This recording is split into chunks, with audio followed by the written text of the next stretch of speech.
Es cierto que los fundadores eran hombres de fe, y es cierto que la mayoría describieron la importancia de una población religiosamente dedicada a esta. Pero como la meta de la nueva nación fundada era la vida, la libertad y la búsqueda de la felicidad, sabían muy bien que imponer una religión oficial era contradictorio a estos fines.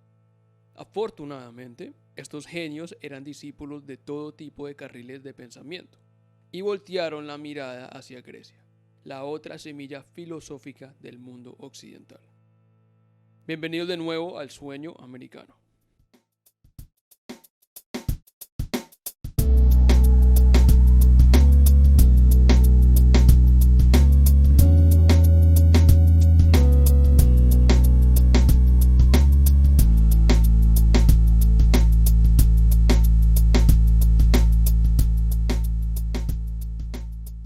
Como expliqué en el capítulo anterior, el mundo occidental tiene dos semillas filosóficas. Una, Jerusalén, que fue donde los fundadores derivaron lo que hasta hoy es el ejemplo más cercano de moralidad que cada humano puede seguir, Jesucristo. No solo eso, pero nos da claras líneas y límites del comportamiento humano, expectativas que puede tener Dios de nosotros. Tenemos una responsabilidad de autorregular nuestras acciones. Por eso es que John Adams y James Madison, entre tantos, una y otra vez explicaron que una nación tan libre sin religión no sobreviviría. Pero como comenté antes, el propósito de la nueva constitución era la libertad y sabían que el Estado no podía instituir una religión que se impusiera sobre el pueblo.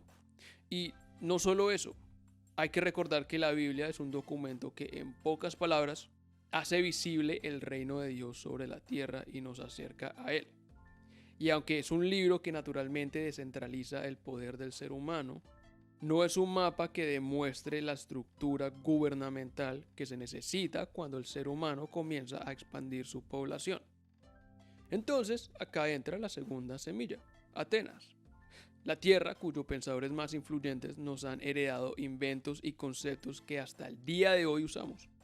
Geometría, democracia y verdades fundamentales de la ciencia, medicina y filosofía.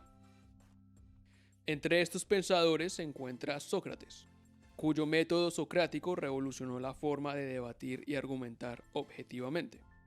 También se encuentra Euclides, que usando lo que para mí es el ejemplo más hermoso de razonamiento deductivo en la historia, se convirtió en el padre de la geometría. Su libro, titulado Los Elementos, es el segundo libro más vendido en la historia después de la Biblia. Fue usado por más de 2000 años alrededor del planeta para aprender el lenguaje matemático. Si me están escuchando por YouTube, voy a dejar algún link o algún artículo o algo ahí en la descripción para que vean en realidad qué tan increíble es cómo Euclides pudo prácticamente descubrir lo que era la geometría. Pero continuemos. Todo esto fue posible por unas creencias comunes griegas. Estas sugieren que el universo físico no dice nada acerca del sentido y propósito que se encuentra en él. Son solo cosas grandes y pequeñas que interactúan y producen hechos brutos. Ellos, al igual que los judíos, creían en algo más profundo. Genios como Aristóteles y Platón se aferraron al concepto de ley natural, el cual postula que el universo tiene leyes éticas objetivas y descifrables, reglas morales que se encuentran escondidas en la naturaleza. Esto vino de un pensamiento que era a la vez profundo y simple. Todo objeto creado tiene un propósito final, y este propósito lo llamaron telos. El pensamiento griego es reconocido por su enfoque en virtud, y para ellos, la virtud no era el simple decir gracias o perdón o abrirle la puerta a la abuelita. Para ellos, la virtud era el cumplimiento del telos o propósito específico. El telos de un reloj, así nos suene raro a nosotros hoy la idea de un reloj con virtud y propósito, es decir la hora correctamente. O el de una vela es alumbrar brillantemente lo que es desconocido en la oscuridad. Ese es su propósito más alto de existencia. Nosotros, los seres humanos, también tenemos nuestro telos, y es usar lo que nos separa del resto de los animales, nuestra capacidad de razonar. Para los griegos, la vida de filosofía, de salud física, de pensamiento y sobre todo de carácter era el propósito de la existencia humana. La vida de virtud para los atenienses era algo de todos los días, el constante cultivo del carácter ético y facultades mentales. Esta es la vida del hombre que camina con su telos entendido. Ahora, según los griegos y después los cristianos, conceptos como ley natural, telos, virtud, ética e incluso el lenguaje y las matemáticas eran parte de una fuerza universal unificadora de todo, una inteligencia universal adentro de todo lo que es y sucede en él. Logos. El universo adentro del hombre como el de afuera era conectado por un adhesivo que estuvo presente desde el principio del universo y derribó el primer dominó. Logos es la lógica perfecta que conecta el universo que en su principio, lo que en inglés se le llama el unmoved mover o el primer motor primario o Dios, le dio. Siglos después, Tomás de Aquino, cristiano, y Maimónides, judío, fueron teólogos de gran importancia cuyo enfoque era unificar a Jerusalén y Atenas. Recomiendo mucho leer o escuchar acerca de Tomás de Aquino o Maimónides. Desmienten el pensamiento moderno que atribuye una ignorancia de tipo cuentos de hadas a figuras religiosas del pasado y presente. Gracias al enfoque griego de cultivar la razón para así investigar el mundo natural y sus logos, los modelos modernos de la ciencia y del gobierno fueron descubiertos. Al haber constantes desacuerdos, por ejemplo, ellos descubrieron el método científico, un método de observación, hipótesis, experimentación y análisis de resultados que objetivamente identifica problemas y deriva conclusiones. Este método científico es utilizado hasta el día de hoy.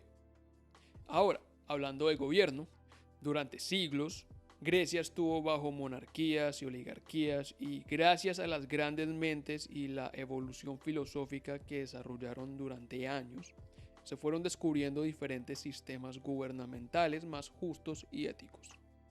Atenas fue el primer lugar donde la democracia del estilo como la vivimos hoy fue establecida. Todo el que fuera ciudadano tenía el poder de votar y de tratar de persuadir los votos de otros en asambleas. Esto era revolucionario en ese entonces, y esto consigo trajo economías afluentes y prosperidad. Toca mencionar el hecho que la esclavitud todavía existía y el trato variaba entre estas comunidades esclavas. Aunque fue un paso muy importante hacia la prosperidad humana, la democracia era incompleta. Solo porque la mayoría esté de acuerdo con una ley no significa que sea la correcta. No solo eso, también la noción de individualidad era ignorada. Sí, el hombre debía buscar su telos con virtud independientemente, pero siempre era para servir a la polis o al Estado. Toda acción en teoría debía ser con el enfoque de servir a la polis. No había una división concreta entre derechos individuales y el pueblo como conocemos hoy en Estados Unidos.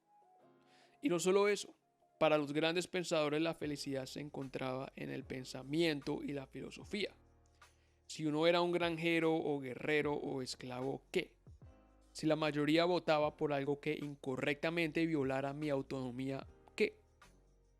Los padres fundadores entendían estas deficiencias y afortunadamente eran personas que sacaron ideas de todo lado con la misión de crear una nación libre y justa.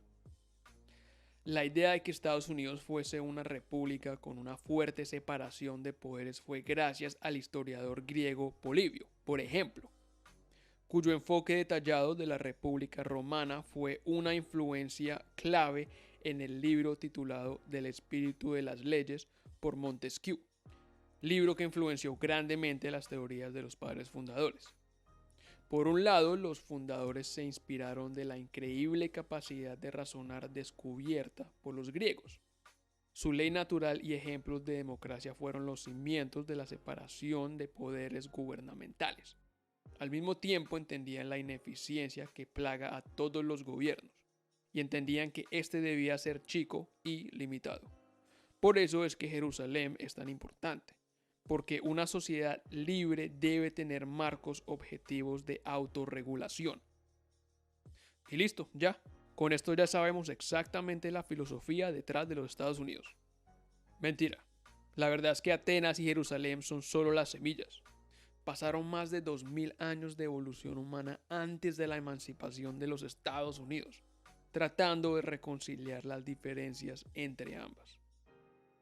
Esos 2000 años los vamos a dejar para la próxima. Los vamos a comprimir en 20 minutos. Pero si les gusta este contenido, pueden dejarme las 5 estrellitas. Y si están en YouTube, pueden dejarme un comentario a ver qué piensan. Bueno, malo, correcto, incorrecto. No importa. Suscríbanse. Les mando un besote a todos. Que Dios los bendiga. Y nos vemos la próxima semana.